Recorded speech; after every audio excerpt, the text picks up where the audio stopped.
মোবাইলে যদি সামান্য কয়েক সেকেন্ডও বেশি কোনো ভিডিও, ছবি বা অ্যাড দেখেন তাহলেই হয়েছে। একই ধরনের তথ্য বারবার আপনার সামনে আসতেই থাকবে। অনেক সময় মনে হয় না যে আমি তো কোনো কিছু সার্চ করিনি, শুধু মুখে বলেছিলাম, তারপরেও আমার সামনে এই ধরনের কন্টেন্ট কেন আসছে? মূলত এর কারণ হচ্ছে অ্যালগরিদম এবং এআই। আপনি যে কোনো অ্যাপ ইনস্টল করার সময় ডিভাইসের অনেক ফাংশন এবং তথ্য ব্যবহার করার অনুমতি দিয়ে থাকেন, আর এগুলো ব্যবহার করে শক্তিশালী কৃত্রিম বুদ্ধিমত্তা।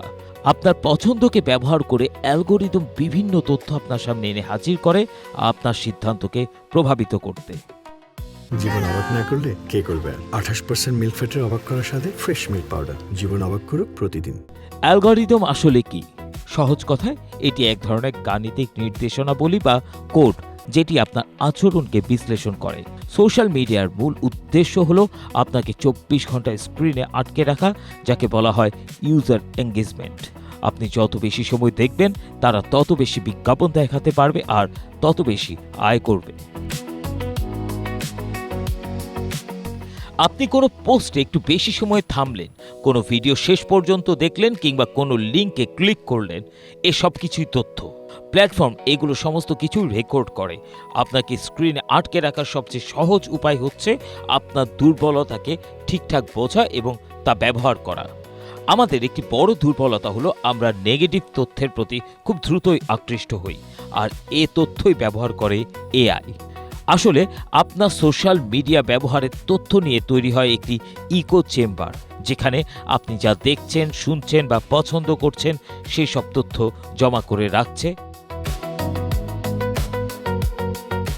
এই প্রক্রিয়া সম্পর্কে সচেতন হওয়ার একটাই উপায়, ইচ্ছার বিরুদ্ধে অসচেতনভাবে নিজেকে ব্যবহার হতে দেয়া ঠেকানো। ডিজিটাল দুনিয়ায় আপনি পৃথিবীকে যেভাবে দেখছেন, বাস্তবতা তা নাও হতে পারে। তাই বুঝে শুনে দেখতে হবে, সিদ্ধান্ত নিতে হবে, কারণ আপনি যা দেখছেন তা হয়তো কৌশলে আপনাকে দেখানো হচ্ছে। তাই নিয়মিত ব্রাউজারে কুকিজ, ক্যাশ এবং অ্যাপের পারমিশন চেক করবেন এবং অপ্রয়োজনীয় অ্যাক্সেস বন্ধ রাখবেন। ইচ্ছাকৃতভাবে মাঝে মাঝে নিজের মতাদর্শ ও পছন্দের বাইরের কন্টেন্ট সার্চ করুন, যাতে অ্যালগরিদম আপনাকে কেবল একমুখী তথ্য দেখাতে না পারে। ABM Asaduzzaman, Asia post.